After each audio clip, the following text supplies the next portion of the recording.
Hello and welcome to the Film Pulse Podcast. This is episode number 363. My name's Adam Patterson. With me today, we've got Kevin Rakestraw. Hey, Kevin. Hi. This week on the show, we'll be taking a look at Jeff Barnaby's Blood Quantum. We'll also be going over some more watching on the watch list and new releases on VOD and Blu-ray. Thank you so much for joining us this week. Please remember to review us on iTunes if you get a moment. That would be super helpful. A couple quick housekeeping bits. There will be a new Ryan Watches a Movie this week. We're on a roll. We're on a roll with this. Hey, we can't be stopped. Ryan is firing on all cylinders, and this week we had him watch a movie that he absolutely loved. So he adored it. Stay tuned for that. There is a new Saved by the 90s out now, so the April edition is out. We talk about dark comedies, including Serial Mom, Sonatine. We talk about Election. We talk about the movie Go from Doug Liman. Go. Yeah, do you remember that? Yeah. It's bad. This episode is releasing a couple hours after we normally post the episode. Normally, I post it around 8:30 in the morning on Mondays. This is coming out at noon because the movie we're going to be talking about is under embargo until noon on Monday. So apologies for the slight delay in releasing it. But we're talking about Blood Quantum. Now, the reason that this was under an embargo is because it surprise dropped on, or it is dropping on Shudder on Tuesday. So that's pretty exciting. This is written and directed by Jeff Barnaby. I have a synopsis here. The dead are coming back to life outside the isolated Micmac Reserve of Red Crow, except for its indigenous inhabitants who are strangely immune to the zombie plague. Now, we had Jeff Barnaby on the podcast, actually, years ago when he was... Years. Yeah, it was years ago. This was when he was promoting his first feature, Rhymes for Young Ghouls, which you and I we didn't love it, I don't think, but I think that we saw... I think we were on board. Yeah, we liked it, didn't love it. We saw a lot of promise there, and we got ridiculed mercilessly for our discussion about Rhymes for Young Ghouls on the podcast. I don't know if you remember this, but oh yeah, no, I remember. No, it was embarrassing on our end. It was. It was firmly entrenched ignorance on our end. I mean, here's the thing. We talk about a lot of movies. We talk about a lot of topics. When you talk about movies, you're essentially talking about everything. It's not just like the technical aspects, but it's the content held within. And sometimes you talk about a movie that has a type of history behind it that you're not entirely familiar with. So from time to time, you may be struggling to talk about things that you aren't incredibly well versed in. And when we were discussing Rhymes for Young Ghouls, we were talking about the native peoples of Canada, and we didn't know a whole lot about that. And I think we weren't trying to be experts on the subject. And because of our ignorance with that topic, we just got raked over the coals. And as a result, we wanted to have Jeff Barnaby on the show and discuss it with him. And it was really great. It was a really great conversation, if I remember correctly. This was, 7 years ago? That's so old. Good Lord. 7 years ago. Yeah, can you believe that? What the fuck are we doing? Yep.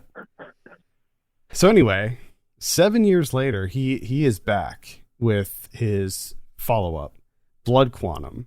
And much like Rhymes for Young Ghouls, this is a genre film that has a very overt subtext to it. As I said in the synopsis, you're dealing with a zombie outbreak where all of the indigenous people are immune. Kevin, what were your initial impressions on Blood Quantum? First off, I want to say, how many zombie movies have we seen over the years in our lifetimes? Probably hundreds, because I used to before Film Pulse, I actually ran a website about zombies. So yes, there's a lot of zombie movies, right? And pretty much all zombie movies have the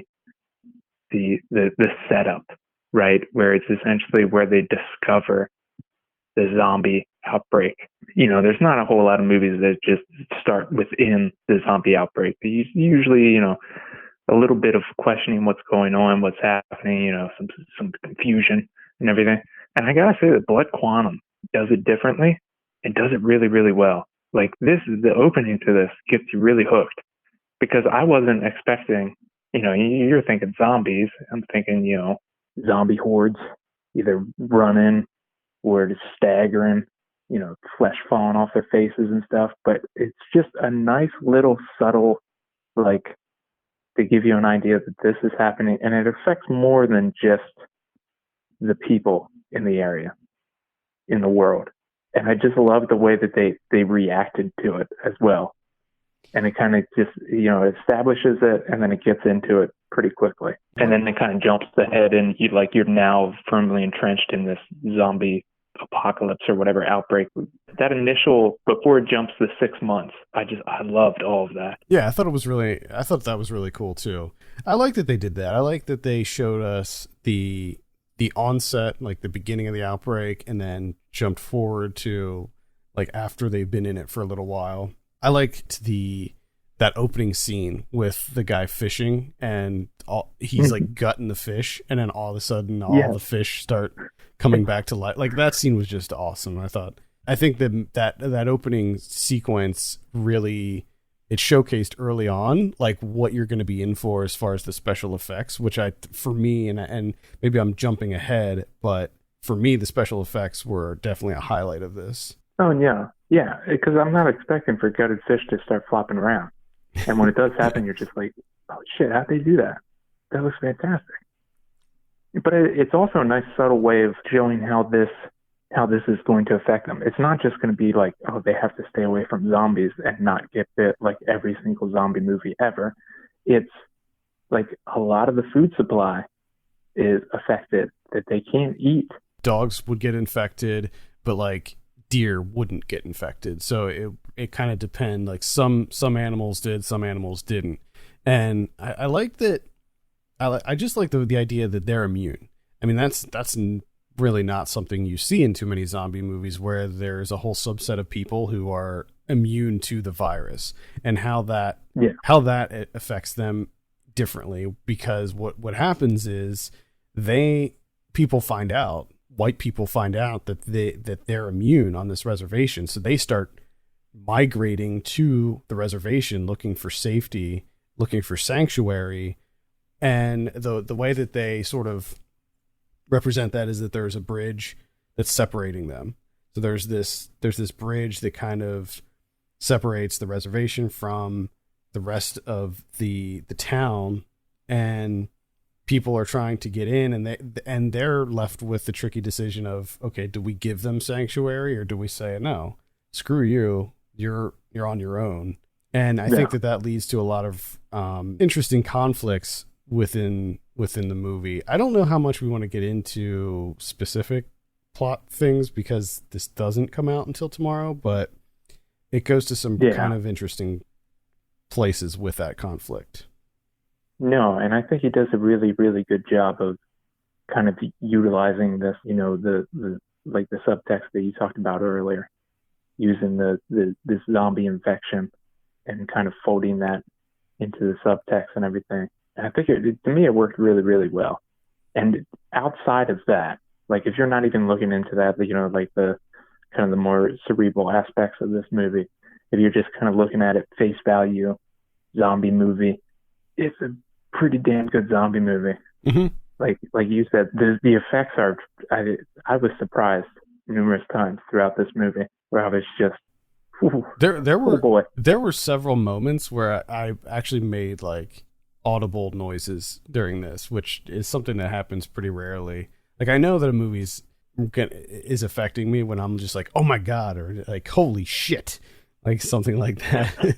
and that happened more than once for me in this movie. There are a number of really shocking moments, and I think that the main reason for that is like, holy shit, the effects work is so good in this. Like I was genuinely impressed with a lot of the effects work. Like I think they do practical effects as much as they possibly can in this.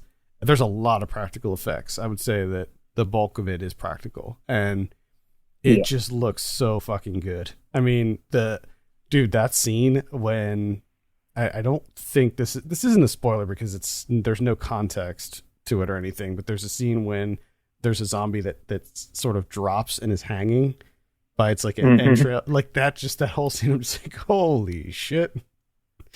Yeah. So there's some really great kind of effects in this. I thought that looking at it from your standard zombie survival movie, I thought it was fine. I thought that it was better than most, but I don't think that it really did much as far as like an attempt to elevate the genre in any way. I thought that most of the set pieces and things that happened were fairly standard zombie movie tropes. But that being said, it is far better than a lot of the kind of, straight to like 5G zombies or whatever is coming out. Well, and I think that's where the subtext comes in, and it kind of bolsters that, because you can think of it that way, but when you look into the whole the title itself, the blood quantum, which is the percentage of your heritage, whether you're a quarter First Nation or a half First Nation, that type of thing. So it really comes down to like their survival is built into that title, where it's after a certain point where that blood quantum number drops below, they're not immune anymore. So essentially their whole survival is based on them trying to stay as pure as possible, because that's the only way that they can survive this. Now they can still die. Well, like I do like the one where they're kind of gearing up for this big fight, and it kind of like their strategy comes down to who has the most meat on their bones. Yeah. Has like the best, who can be chomped on by zombies the most without dying. That's like their main survival thing. And I also like that there was comedy in this too. There wasn't much, but I thought that the dialogue was quite good, and there were those little moments like the one that you just mentioned that kind of lightened things up, gave it a little bit of levity, and I appreciated that. And I thought that most of the characters were pretty badass. Like there's a guy with a katana that's roaming around chopping zombies. There's chainsaws. So there's a lot of really cool action in this as well. It's a lot bigger than I kind of expected. I thought it was going to be sort of more subdued, but there's some pretty big action moments in this, and that kind of surprised me. Yeah, no, I agree with you, because I was kind of thinking the same thing. I thought it would be a little more subdued, not so much focused in on action. But I mean, for the most part, this is a pretty standard action film, and surprisingly so, and impressively so too. Like the action's good. There's good action in this movie. I think the action in this is far more satisfying than what they're showing on like The Walking Dead now, as an example. And the other thing about this is, so you have your zombie survival, you have the fact that they are a First Nations tribe, and the white people, the white men are the ones who are getting infected and they're immune. But then you also have this sort of family drama in it. So it's sort of like a three-pronged approach to the story, where you have these brothers, they're half brothers, I think, right? And one of them is, I don't even know how I would describe him, unhinged, I guess. And yeah, he does. Yeah. And he causes a lot of problems within his family, but also like just the community as a whole. And so I feel like I think Barnaby does a pretty good job of trying to balance these three prongs, but I feel like sometimes these elements like take a backseat to one another, and I feel like, I don't know, maybe he could have focused on the family dynamic a little bit more and developed that a little bit more, because some of the actions that they take, I'm just like, I mean, I get it, I understand it, but I felt like we need to justify this a little bit more, especially what happens with Lysol. His name's Lysol, and the choice that he makes. But I do kind of, he just gets He gets pissed. Yeah, I mean, He gets pissed. I understand like where they're coming from. I mean, he's essentially saying here is that the white men took his manhood, right? So yeah, you have this whole family drama aspect of it as well, and then you have Michael Gray Eyes as Trailer. Now you may know him if you watch Fear the Walking Dead on AMC. I think he's on that show, so he's accustomed to the whole zombie thing. You have Ellie Maria Tailfeathers, who we just talked about her performance in The Body Remembers When the World Broke Open from last year. Yeah, I wish she had a little bit. Yeah, I wish she had a little bit more detail. Yeah, unfortunately, she doesn't have, I think, quite enough to work with here because the scenes with her are fantastic. But yes, I could have used a little bit more of her. And then you have Forrest Goodluck as one of the sons, Joseph, and then Kiowa Gordon as Lysol. And I think that they all did a fine job. Yeah, I did. I especially like Michael Gray Eyes. His character was great because he provides a lot of the levity, especially in the beginning of him just like trying to just kind of being utterly confused about what's going on. Yeah. And then the person, the guy that plays his dad, Stonehorse Lone Goman, who's the essentially kind of like the lone samurai in the bunch. I mean, his character was just badass. There's no doubt. Just mowing down zombies with that sword. Very efficient with the sword. Oh yeah, crushed it. I will say that I thought that this looked quite good too. It looks like, I mean, this is, I don't know what the budget is for this movie. It seems like it was probably a modest budget, but it looks, the production value is very high. This is something that I was kind of expecting because of Rhymes for Young Ghouls and how great that movie looked. It's set in the 80s, early 80s, but there's no like, you know, overt 80s pop culture references or anything like that. Like it's just happens it's to be mostly just it's just mostly vehicles. Yeah, vehicles and just the lack of technology. I think, like, obviously no cell phones or anything like that. Yeah, I liked I thought the cinematography was pretty good too. I agree. I mean, to me, it's got a great storyline, great depth to that storyline. The action's great. Cinematography's good. The effects are, I mean, I think we're both kind of surprised at how well the effects are done here, the way they're accomplished. I mean, there's not a whole lot of, negative knocks against this movie. Yep, I agree. And it's going to be on Shudder too, which is cool. I know that this played TIFF, I think it premiered at TIFF last year and some other film festivals, and now it's going to be on Shudder. Good get by Shudder. And I think it's even cooler that it's dropping Tuesday, which is really cool. Yeah. All right, let's go ahead and give this a score. I think I'm sitting at around a 7 for Blood Quantum. I think I'm like a 7.5. Nice. Yeah.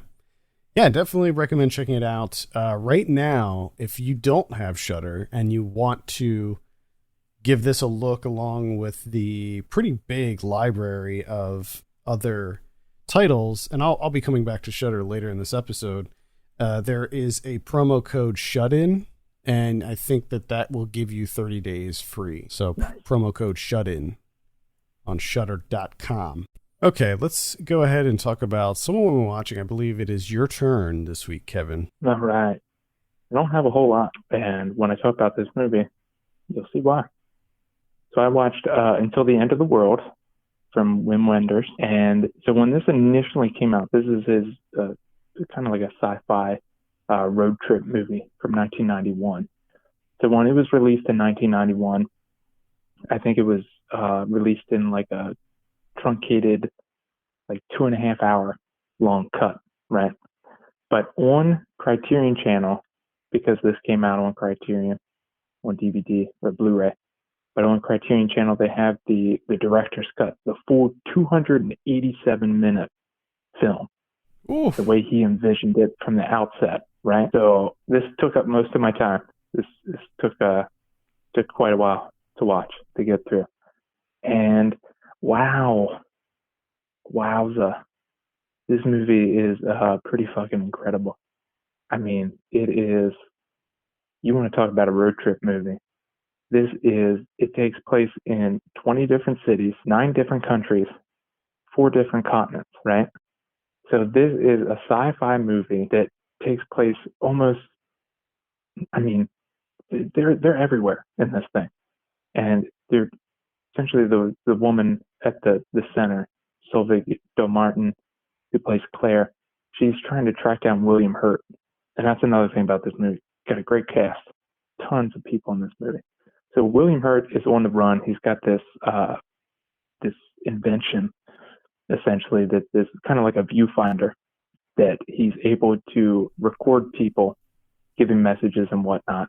And then he's going to take it back to his mother and his father, because his mother is blind. And this device will essentially let her be able to see for the first time in her life. So he's going around to all the family and friends that she has all around the world, and recording messages that he's, compiling all this stuff, and then he's going to go back to her and then, data dump all of these messages onto her. So most of the movie is Claire tracking him all across the world, right?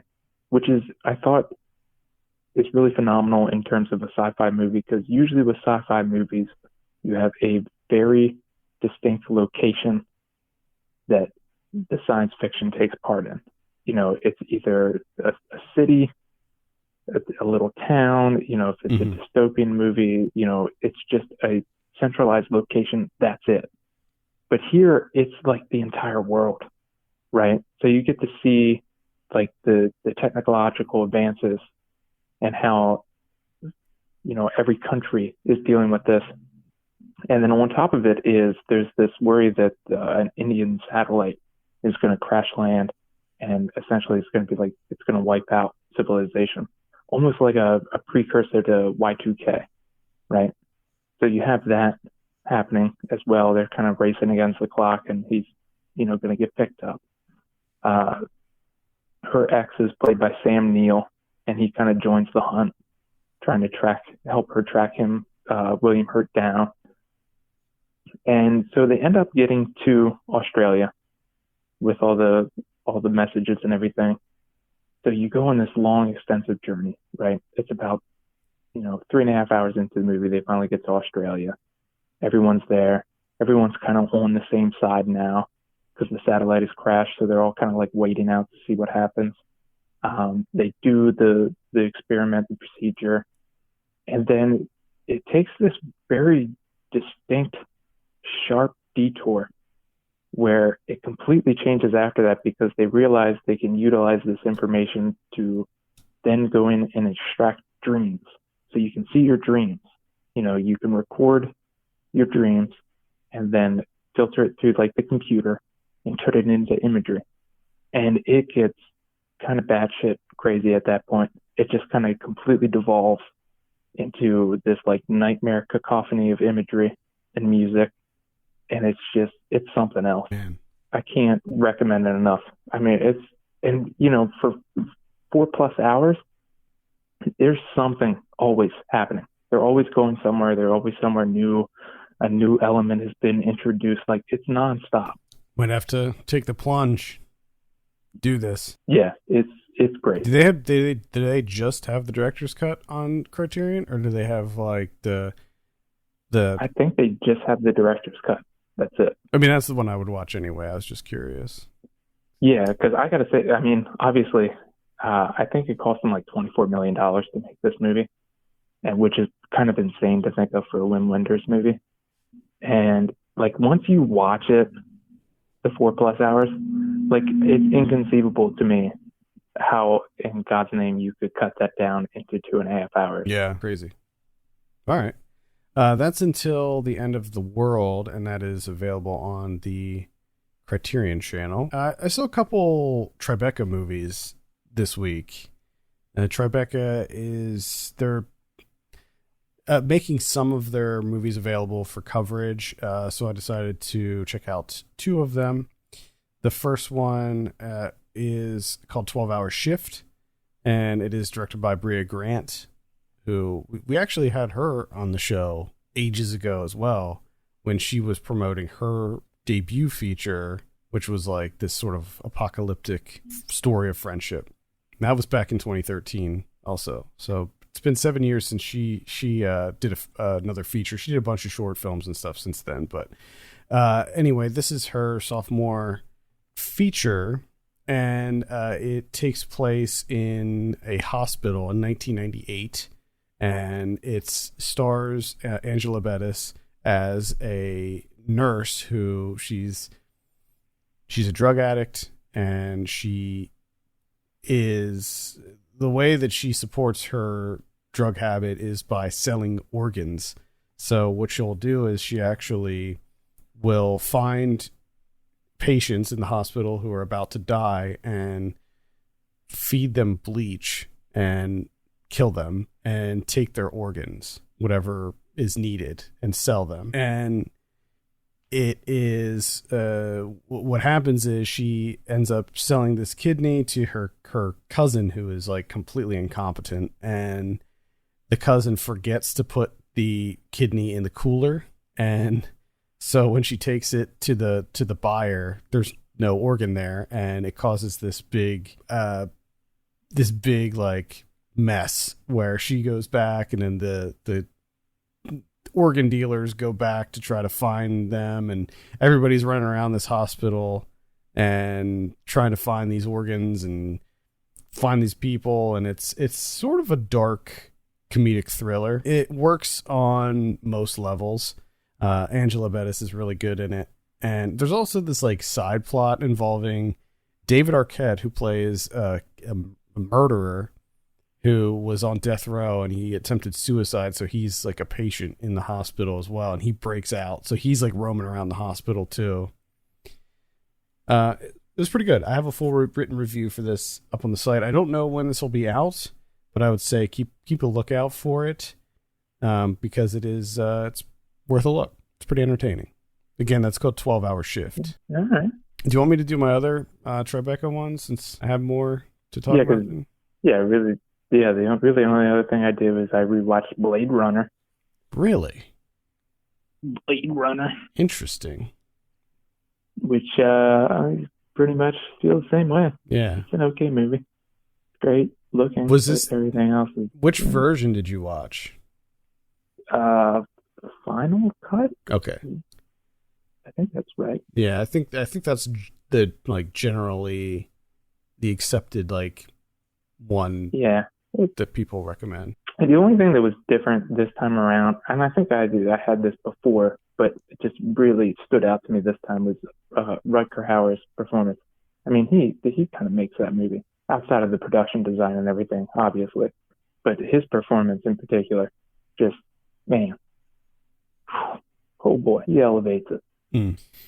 All right. Yeah, I've seen Blade Runner, I think 3 times. The very first time I watched it was when I was a lot younger, and that was just like the regular version. And then the other 2 times I watched the final cut version, and I try to get into that movie because, like you said, I really love the aesthetic, but I always come away feeling like a little meh about it. Yeah. I know that's like sacrilege, but I saw a movie called Socks on Fire. This is directed by Beau McGuire, and it's actually this docudrama. And what it's about is Beau McGuire comes from this small town in Alabama, and it's called Hoax Bluff. And he ends up going back home, and because his grandmother passes away, and his aunt ends up taking their family home and like changing the locks and basically just deciding that all of that stuff is hers. And it causes a lot of turmoil within his family because his grandmother never wrote up a will, and there was a lot of just contention around who should have what, especially the house, because it turns out that his uncle didn't have anywhere to live. So he sort of didn't have a home and needed that to live in. And he decides to go back home and not only document this conflict, but also sort of document the people in his life and the women who helped him become the person that he is. And the way that he does this is really interesting. He mixes in VHS home movie footage with reenactments, but he does the reenactments in this really stylistic sort of experimental way, and it's so good. Like it works so wonderfully. He narrates it too, and the narration is like so good. It's this sort of, I don't even know how to, it's lyrical, I would say. It's moving, it's funny. Like the one thing about his aunt is kind of homophobic, and so what he does is he casts a gay man to play his aunt. And so there's a certain level of comedy to it as well. Visually, it looks awesome. The music is really good in it too. And I was just really surprised with just how kind of incredible this documentary is. And so I would definitely recommend checking out Socks on Fire whenever it comes out, hopefully at some point this year. It almost reminded me of like an Alma Harrell, Bombay Beach, Love True style, where there is this sort of theatrical element to the documentary where he hires these actors, but then like in the movie, you see him giving direction to the actors, and it sort of seamlessly transitions from like real footage to the reenactment footage. And he jumps back and forward in time too with the footage. So like some of it will be flashbacks like to when his aunt was young in order to sort of explore his aunt's mindset and where she came from and her upbringing. And it'll like jump to like when he was a kid. So he hires this other kid to play him as a young person. It's really kind of incredible. It's really entertaining too. I saw the Beastie Boys Story, which is the documentary that directed by Spike Jonze, that's available on Apple TV Plus. And right now, Apple TV Plus is free. So there's no subscription required or anything. So you can watch this now for free. Basically, I think it was last year, Beastie Boys did a 2-night show in Brooklyn where they translated their book, the coffee table book, the Beastie Boys book. They translated that into like a show, and Spike Jonze directed it. And this is a recording from the second show that they did. And it's truncated. So this is 2 hours long, and the actual show was like 4 hours long. So while I would say that this does cover a lot of the history of the Beastie Boys, it skips over some things. Like it doesn't get into as much detail as maybe I would have liked. I would like to see just the full untruncated version, but I guess I can understand why a lot of people would want to see a shorter version of it. Either way, it's funny, it's heartfelt. If you're a fan of the Beastie Boys, I would say this is a no-brainer to check this out. It's quite good, and I'm a big fan of the Beastie Boys. So, I saw Bloodsucking Freaks from 1976. This is directed by Joel M. Reed. This was part of Joe Bob's Last Drive-In, which came back this weekend on Shudder. If you're not familiar, Joe Bob Briggs he's a horror host, and he did this like marathon, like maybe it was over a year ago. It was a while ago on Shudder, and the marathon was such a rousing success that he ended up doing like 2 more marathons over different holidays, and then they just gave him a show. And the second season started. What the show is it's a double feature every Friday night, and he hosts these 2 horror movies, and gives us all this information about it and has guests on, and it's really great. And so this week it was Chopping Mall. I love Chopping Mall. I have Chopping Mall on Blu-ray, and I revisit that quite a bit. I love movies that take place in malls, especially 80s movies that take place in malls. So there was a lot. Yeah. And there is something about them. There's just something about that location. Yeah, I love it. Something comforting about it. I don't know what it is. But anyway, Bloodsucking Freaks was the second movie, and I never saw this before. I was aware of it, and because of my awareness of it, I knew that this was not going to be one that I wanted to see. But because it was on Last Drive-In, I was like, you know what? I'm just going to do it. I'm just going to sit through this and see what happens. And it's pretty bad. So this is essentially about this guy who has this thing called the Theater of the Macabre in New York. And it's basically a theater show where he gets women and tortures them on stage, and everybody thinks that it's fake, but it's not. It's real. And it just kind of goes from there. It's really bad, and I can't really recommend it. It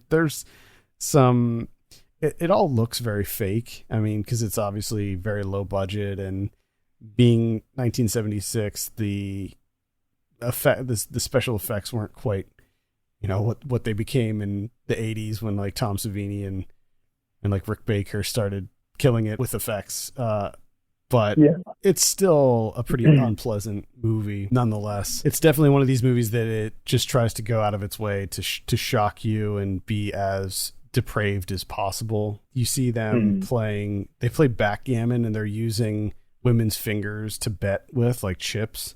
So they're like chopping off their fingers and using them as like poker chips to bet with on backgammon. There's a scene, probably the most infamous scene, is when this doctor shaves this woman's head and drills a hole in her head and then sticks a straw in and drinks like her brain fluid out of her head, and it just goes on from there. So yeah, I can't really recommend Bloodsucking Freaks.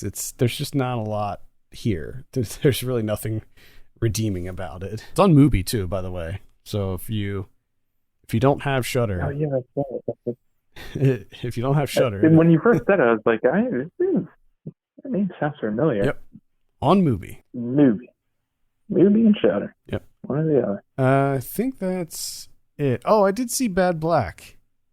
I never saw Bad Black before. This is a Hollywood movie.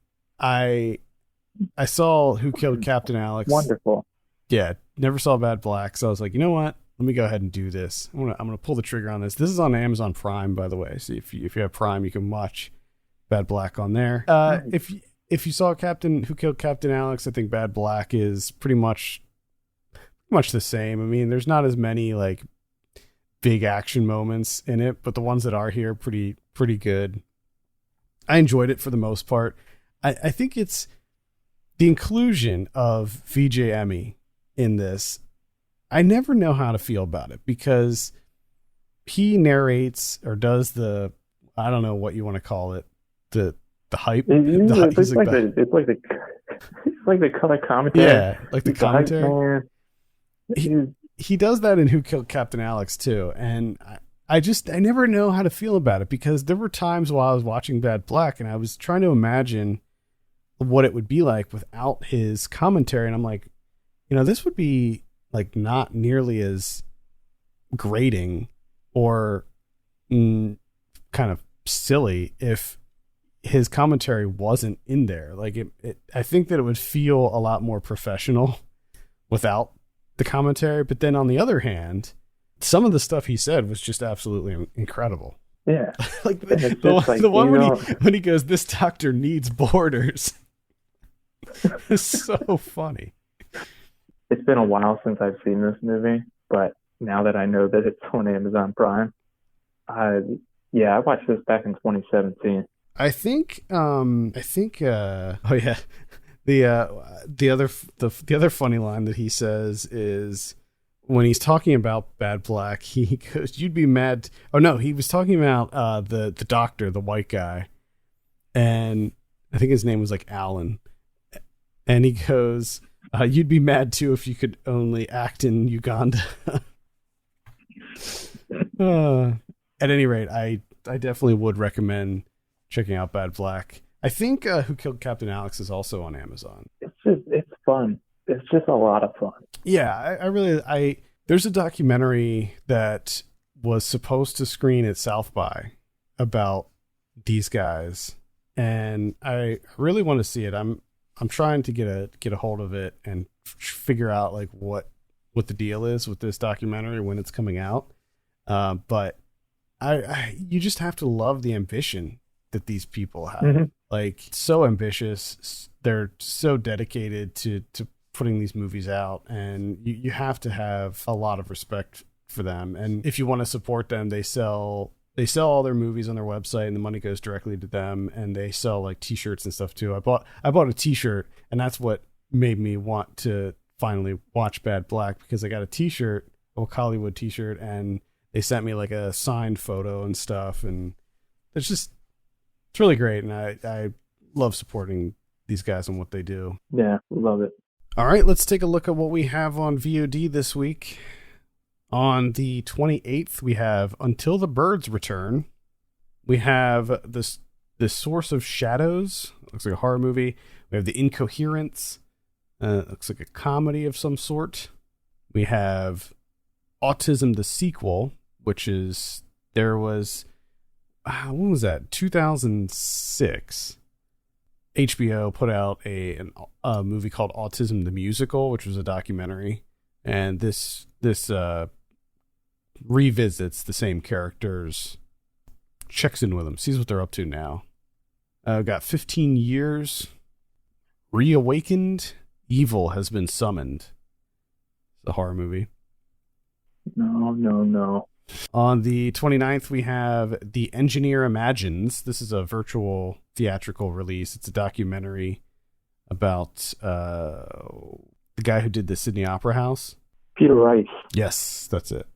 And on the 30th, we have Dangerous Lies. That's going to be on Netflix. And then on May 1st, we have Liberté. That's going to be a virtual theatrical release as well. We have All Day and a Night. That's going to be on Netflix. We have Bull. It's got Rob Morgan in it and Amber Harvard. Oh. Mm-hmm. We have The Flood. This is looks like some kind of action movie. Got 5G Zombies. We have The Infiltrators. That's going to be another virtual theatrical release. I think Oscilloscope maybe is putting that out. Our Mothers. That is also virtual theatrical. We have Deerskin. That's the new Quentin Dupieux. We'll be talking about that next week. Yeah. That is also a virtual theatrical release. And that looks like that's about it for VOD. Let's take a look at what we have on Blu-ray. Just One of the Guys from 1985. Remember that movie? Just One of the Guys. That was one that played on, I want to say, Comedy Central all the time. Oh my God, yes. Do you remember it was about I think she was a journalist, and she went undercover as a guy in high school. Oh my. Malabimba from 1979 is coming out. That's going to be on Vinegar Syndrome, I believe. Elvira, Mistress of the Dark from 1988. That's going to be an Arrow release. Deadline from 1984. That's also Vinegar Syndrome. The Lost Continent from 1968. Guns Akimbo from earlier this year. We have The Wind from 1986. That is also on Arrow. Radio Flyer from 1992. I remember that one. I remember Radio Flyer. Elijah Wood. My Girl 2 from 1994. It looks like they're releasing a Bad Boys collection that has all three of them. Dolly Dearest from 1991. The original My Girl from 1991 is getting a Blu-ray release also. Butt Boy is coming out. And The Incoherence. And that's about it. What about Criterion's this week? Oh, we got two Criterions. Both contemporary picks here. We got the Grand Budapest Hotel. Getting the old Criterion. Got a new documentary, new interviews, new video essays. All sorts of stuff. Yeah, we should have a review for that up by the time or shortly after this episode drops. Okay. I'm still getting through the bonus supplements on this. There's Boy. There's a lot of really cool like booklets and posters and extra things in the package as well. And then the other one is Miranda July's Me, You, and Everyone We Know, getting the Criterion. A bunch of special features on there, new documentary, another new documentary from 2017, the short film that she did, bunch of stuff. I remember liking that movie a lot. I do as well. I might have to revisit that one. Mm-hmm. Same. All right, I think that's going to do it for this week. Thank you so much for listening. You can send us your questions and topics to podcast@filmpulse.net. You can follow us on Twitter @filmpulsenet and @filmpulsekevin. And if you have a minute, please consider reviewing us on your podcast platform of choice. For Kevin Rakestraw, my name's Adam Patterson. We'll see you next week.